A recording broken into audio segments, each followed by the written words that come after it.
Hey yo, what's the cool, what's the cool, what's the queasy? Welcome back to the Creative News, a platform where we share on what's happening in the streets of young creatives and art as a whole. And in today's news, today's news, jazz is alive. Jazz is really alive. And it's not just for your uncle with the leather jacket, bro, come on. The jazz band J.O.D. has been making serious waves. They killed their performance at the Newtown Narratives, hosted by Blackout Fever on the 28th of August. And now they're back with their own headline event. Catch them live at Nikki's Jazz Oasis at Newtown on the 6th of September 2025 from 6 p.m. to 10 p.m. Perfect timing, right? Just enough jazz before you hit the after party. And the tickets goes as follows: 80 Rand online and $100 at the door for those who believe planning is a scam. So if you're in Jersey and your soul needs a little healing, Nikki's Jazz Oasis is the clinic. And in other news, Youth Ethic Space is shutting down 99 Jupiter Street, Braamfontein on the 20th of September with the music festival from 3 p.m. to 10 p.m. That's basically a whole shift, except the only thing you're clocking in for is vibes. The lineup: 1811 Zesta, Glanga Fam, Trippy Tiger, Flaco, Ozone, and plenty more. Basically, Braam is about to sound like your playlist on shuffle, but without the ads. And tickets are $80 early bird, $100 general, and $120 at the door. So if you miss it, don't say FOMO, just say my bad. That's all for today's news. Coming up next, after all the vibes, the chaos, and the rebellion in the world around us, we are stepping into sacred rebellion. This episode isn't just about breaking rules.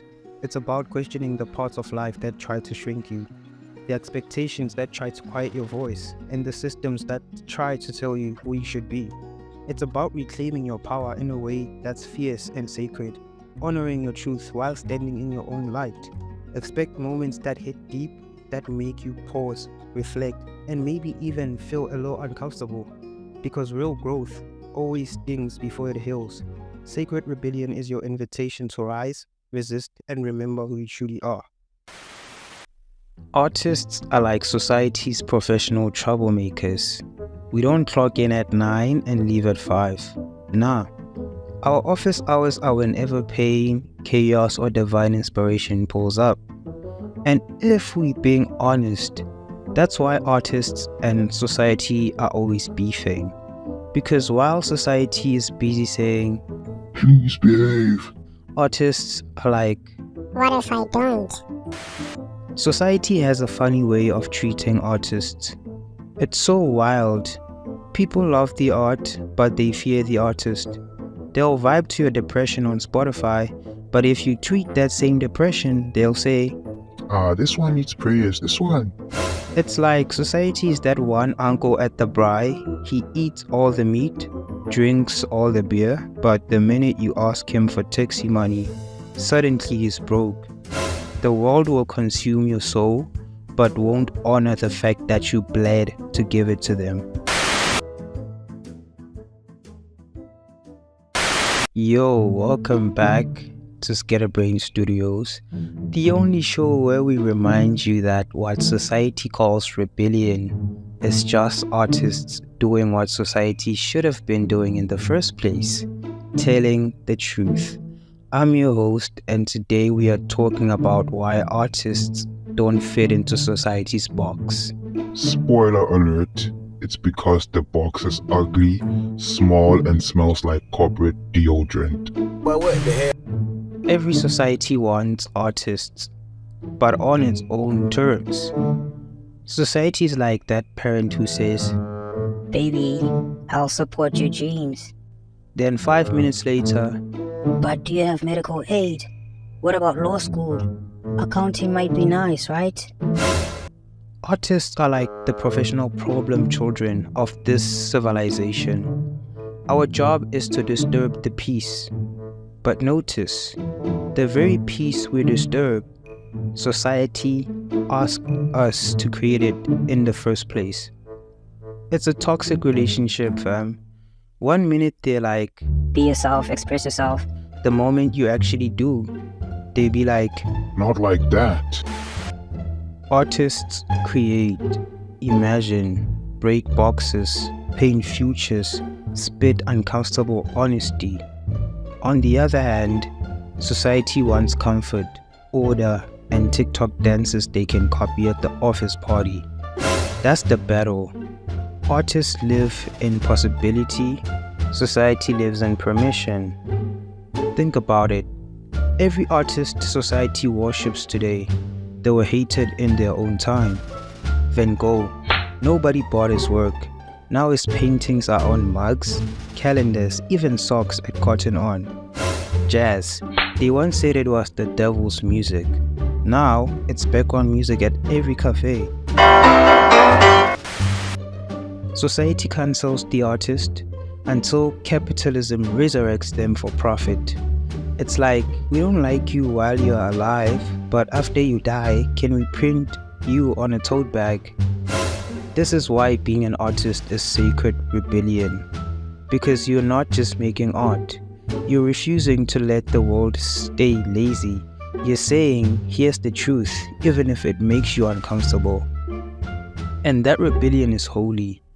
It's not just about being edgy or different for the sake of the vibes. It's about breaking lies so that something real can breathe. That's spiritual work. That's medicine disguised as mixtape, canvas, or clothing line. The artist has to live in rebellion because creativity is the greatest rebellion in existence. So here's the crazy part. Society is addicted to the artist's pain like it's Netflix. We binge it, the artist suffers. And the world says, wow, that's beautiful. Can we get a deluxe version?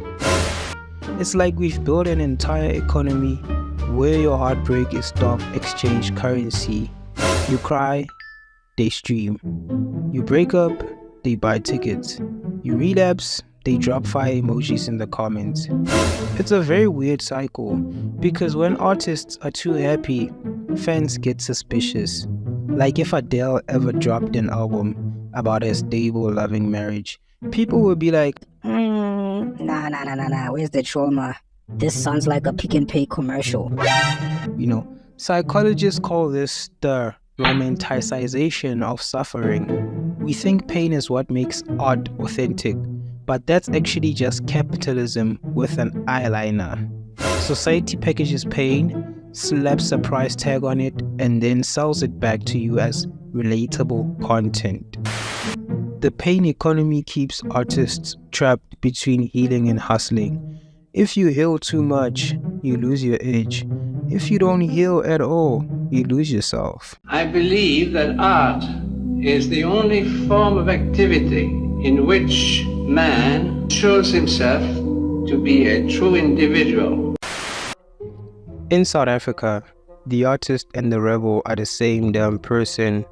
Even our comedians are political commentators. Trevor Noah went from making jokes about Bob to dismantling racism on The Daily Show. That's like if your uncle who roast you at the bar suddenly starts lecturing at Harvard. And think about how society consumes it. The pain economy is global, but in South Africa, it's on steroids because the audience isn't just watching you create from struggle. The audience is in the struggle too. Like you can't sing about inequality and then walk outside and not see it on your street. It's not abstract here.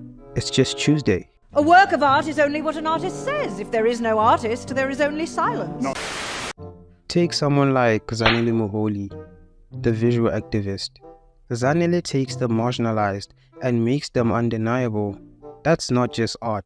That's a mirror society can't look away from. You think you're just seeing a photo.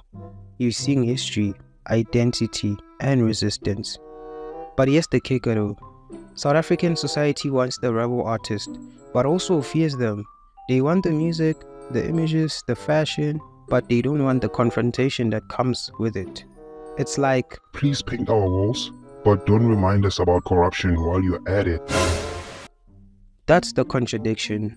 Our artists are both celebrated and sidelined. Your song will trend on TikTok, but you still can't get airplay because some executive is scared of your lyrics. Your paintings will sell overseas for millions, but your family back home still thinks you don't have a real job.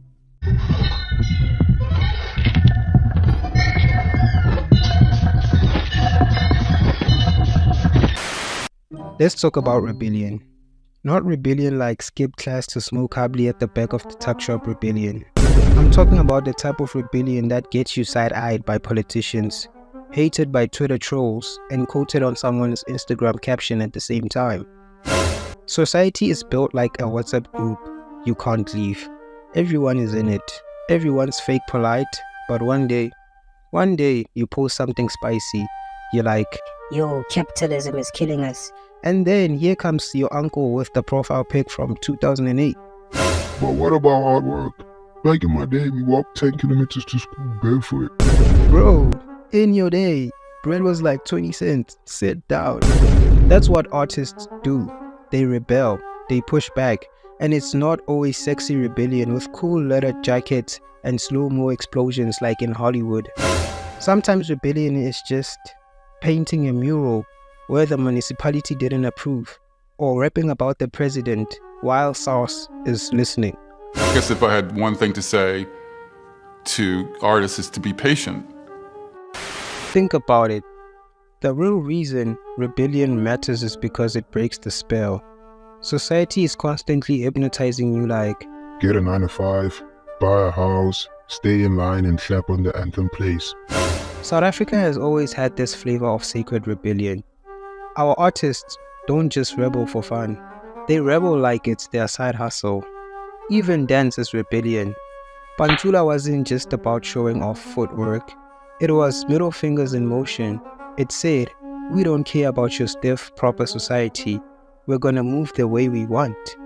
So here's the truth. Rebellion is messy, uncomfortable, and sometimes hella funny. But it's holy. Because without rebellion, art would just be a wallpaper. And society doesn't need more wallpapers. It needs mirrors and alarms. Rebellion is the ceremony, the performance, the proof that you're alive and refusing to be hypnotized. So the next time you see an artist doing something wild, whether it's spray painting a cop car, dropping a diss track about load shedding, or making an entire gallery out of bread because ShopRite prices are outrageous, don't roll out your eyes. Recognize it. That's sacred rebellion.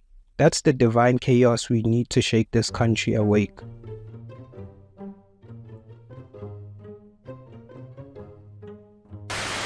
You know what's also crazy? Society is like that one toxic ex who swears they love you, but only when you're suffering. Like if an artist is broke, depressed, and eating 2-minute noodles with no spice, society says, Yes, that is real art.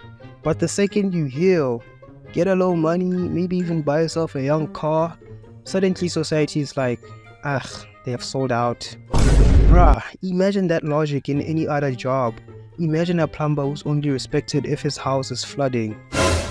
And South Africa takes this hypocrisy to Olympic levels.